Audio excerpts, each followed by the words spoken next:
taken down, but not before he works it past the 50.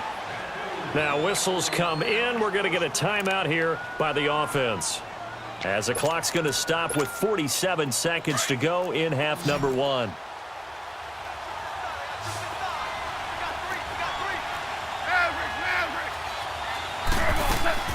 On 1st and 10, Goff.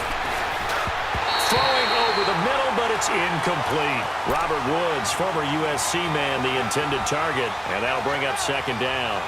The one thing that I've liked defensively is that they've shown him a lot of different looks here in the first half. They've come after him. They've sat back. I think that's what you need to do to keep an offense guessing. And they certainly have kept them on their toes. That's why they haven't had much success on the scoreboard. Here's Goff. Dumps it off to Gurley. And he'll take it down shy of the 45 at the 46. It'll be a 2-yard gain, and that's going to bring up a 3rd down. And we see another pitch and catch there to the running back. This position just continues to evolve. They've become just as critical to the passing attack as a lot of receivers, tight ends, because their ability to make people miss in the open field can really generate big plays for an offense. So here we go. The offense is going to stay out there. They're going for it on 4th and 8.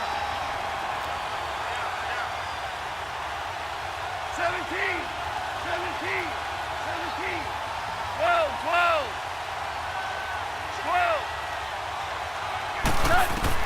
They go ahead and snap it. Gone. That's going to be complete to his tight end, Everett. And he's corralled, but not before getting it inside the 35. The conversion is successful with a sizable gain of 13, and the decision to go for it looks like a smart one. So they'll come up 1st and 10 now from the 33.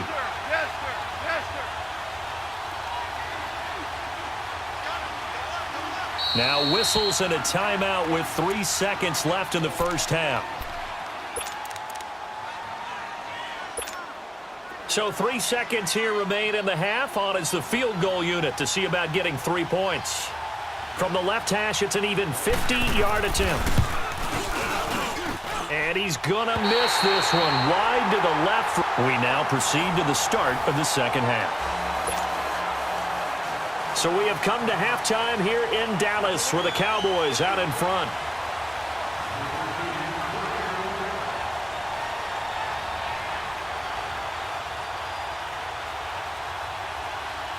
The Cowboys will get the football first here, and they have the lead as well as we are underway in quarter 3.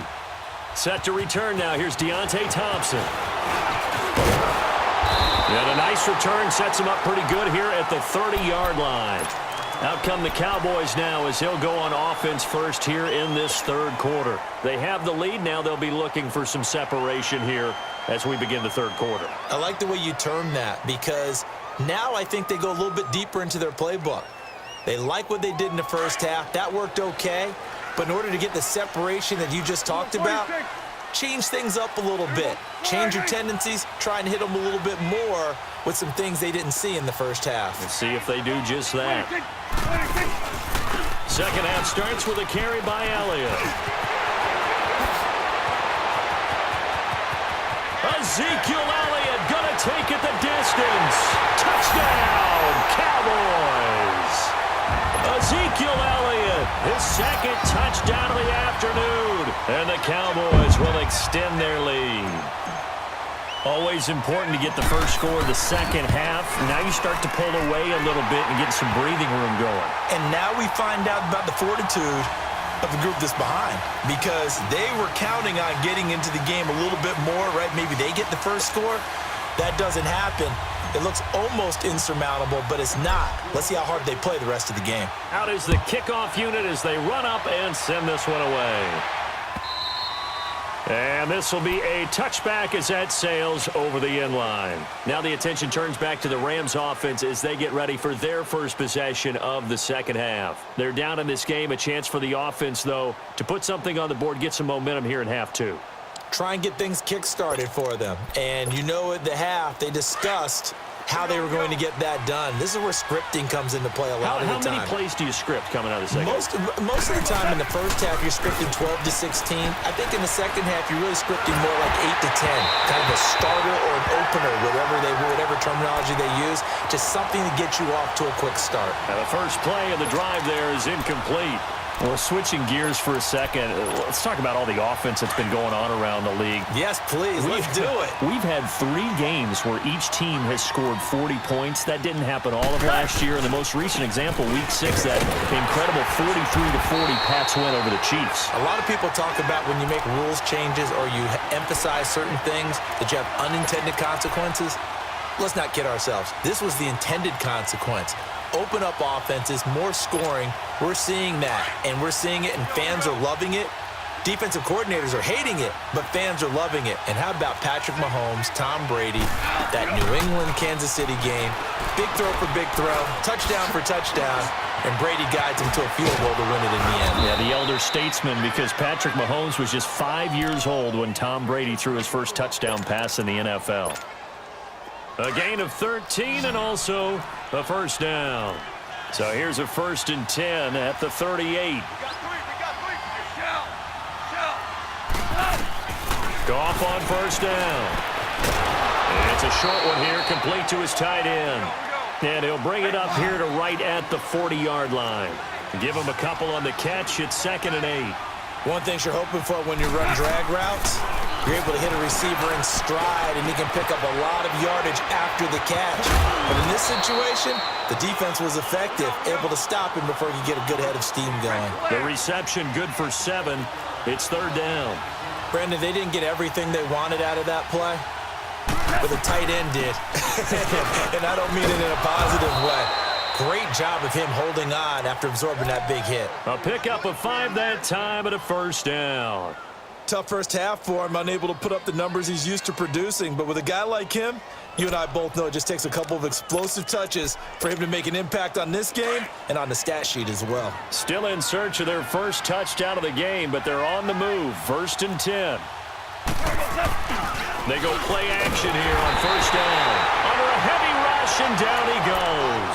You know, despite the scoreline, I think they've got to like where they are here. They're on the road and just one big play away from getting right back in this game. I'm going to follow right along with you because the spot they're in now is a credit to their defense. They've kept them in it by making the plays that they've made, and that just means you're one big score away from being right back there. Now the question is, can this offense step up and make that play? Because that's been an issue for them in this game. They try to throw on 2nd down, but this one is incomplete. This offense in desperate need of a conversion as they come up on 3rd down. 3rd and long. It's gone. They got a man. It's Woods. And they're able to work this to the 25 before it's all said and done. He got 29 yards that time. He's such a good route runner. Shows it there on 3rd down. Very proficient and a good pass. And you know what I've observed over the years in the NFL? The better a route runner you are, the more confidence your guy's going to have in you to go to you in important times because he can trust you being in the right spot. And they connected there and picked up a first down.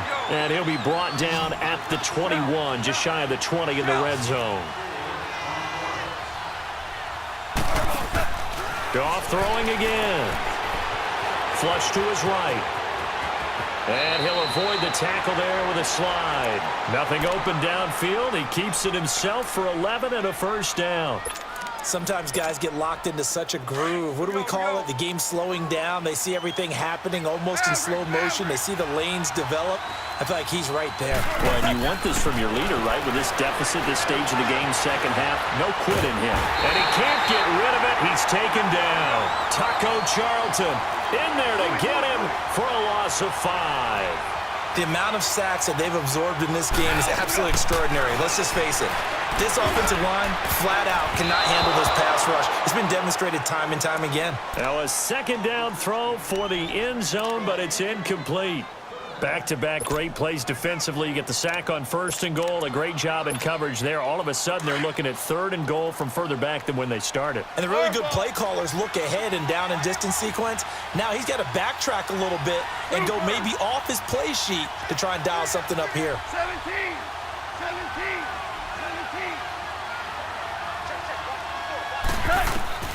Now Goff on 3rd and goal. Escaping the pressure right. And that one not to be. It's incomplete. So they couldn't hook up as time has now run out on this 3rd quarter of play.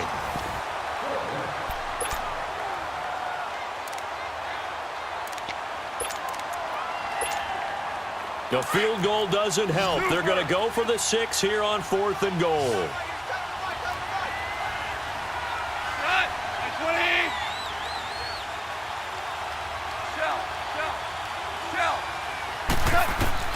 As expected, they're going for it to keep the drive alive. And that will be caught, but out of the end zone, says the field judge. It's ruled incomplete. They can't hook up here on the 4th down pass attempt, and the Cowboys defense is going to get them the football back. So Prescott and the Cowboys now with a 1st and 10 at their own 14-yard line. There you go. Go ahead. Go. Get out there.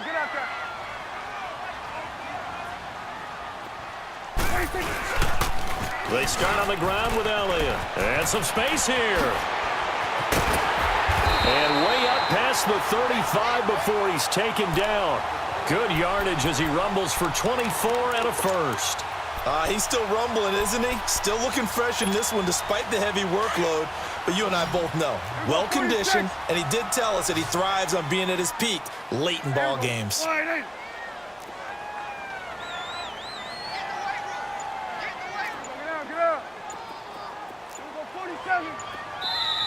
And now with the play clock winding down, Jason Garrett opts to take a timeout. It's just their first. They'll be down to 2 remaining as we step aside here in the 4th quarter. So here's a 1st and 10 at the 38. Here we go. 26. Prescott on 1st down. And that'll be incomplete. Cole Beasley, the intended target. That'll bring up 2nd down. And that's one he's got to be happy to have back. There wasn't a hole open in the zone. You'd have to think on early downs like that 1st down there, need to be a little bit more careful. Yeah, fortunately for him, got a couple more downs to play with. Here we go. 46. Start there over here. Start there. 26. A 2nd down throw for Prescott.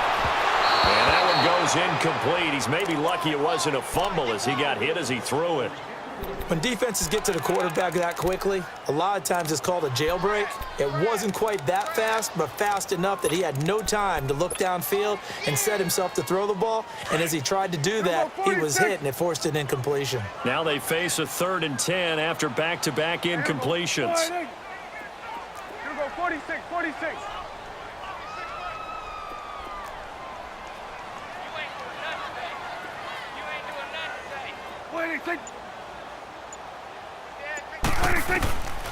Prescott from the gun. Looking and finding Allen Hurns. And he'll work it across midfield inside the 45. First target, first catch at a 1st down. Big hook up there, forced to throw it on 3rd down. The connection's going to keep the drive alive and also keep the clock moving. Yeah, and from a defensive perspective, didn't get a sack, didn't knock the ball free, didn't break up the pass. The clock keeps running on you. You're in a dire situation now. Here we go. Gun. Here we go. 46. 26. Prescott looks to throw on 1st. And, he took that in one-handed. What a grab. 17 more yards on that one as they keep the drive rolling. That was a terrific catch. I mean, to go up there and get it one-handed like that, but I almost want to go into that riff about back in my day, the gloves weren't quite like this. When did gloves really become prevalent, just in general? I think in the 80s. I think as we started to move through the 80s, especially as we got towards the latter part of that, but a lot of those were really like baseball batting gloves to begin with not much of a tacky area on the glove. In fact, there was none. I actually remember in cold weather games wearing the old scuba gloves, which you'd wear in the diving, but they would split too easily in the course of a game. Then the glove manufacturers got smart and started adding to it, and here we are today. Here we go. Hey. Switch, hey. 41's the whip. 26. From the red zone now, Prescott. This is caught. And he'll take it into the end zone for